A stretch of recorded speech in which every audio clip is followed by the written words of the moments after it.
14 heures passées de 55 minutes. Merci de nous accompagner sur Radio Congrès. Salut Julie. Salut Jérémy.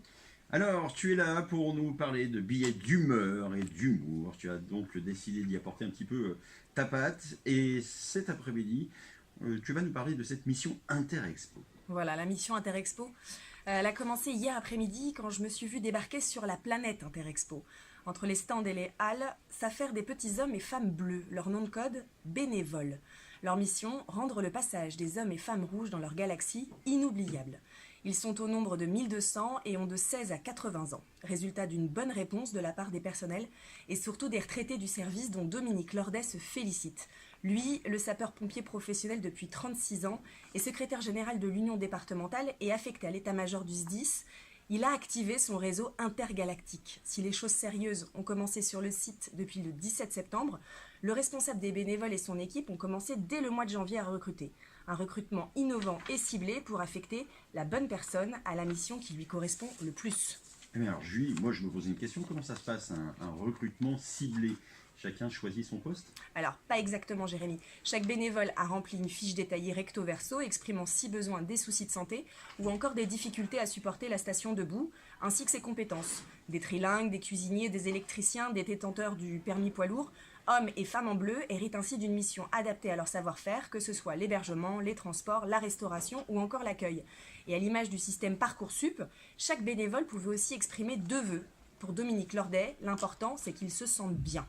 Mais un bon pompier fait-il forcément un bon bénévole? Vous vous doutez, Jérémy, que pour Dominique, c'est un grand oui, car l'engagement associatif, le pompier, il connaît. Ainsi, la mission est effectuée avec sérieux, mais toujours dans une ambiance conviviale. Il en veut pour preuve l'épisode de grand vent de dimanche soir qui a fait s'effondrer une structure de 30 mètres de long au village Gourmain.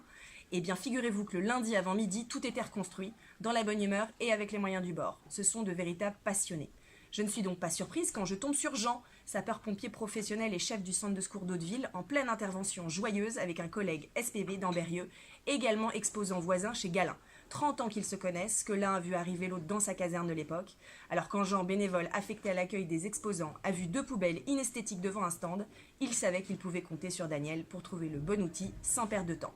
Une fois la mission menée à bien, ils sont heureux d'échanger à nouveau sur les évolutions de leurs interventions et les nouveaux matériaux.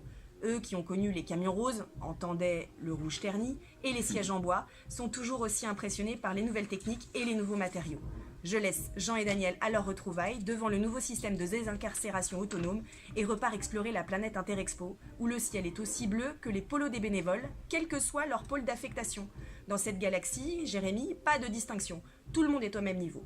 Gagné par la sérénité de Dominique Lordet, je m'éclipse vers Equinox et laisse les hommes et femmes bleus au dernier préparatif. Rassurez-vous Jérémy, tout est sous contrôle. Alors bon congrès à toutes et tous et vers l'infini et au-delà. Merci Julie, on se retrouve demain pour un nouveau billet d'humeur avec le soleil puisqu'il sera là bien sûr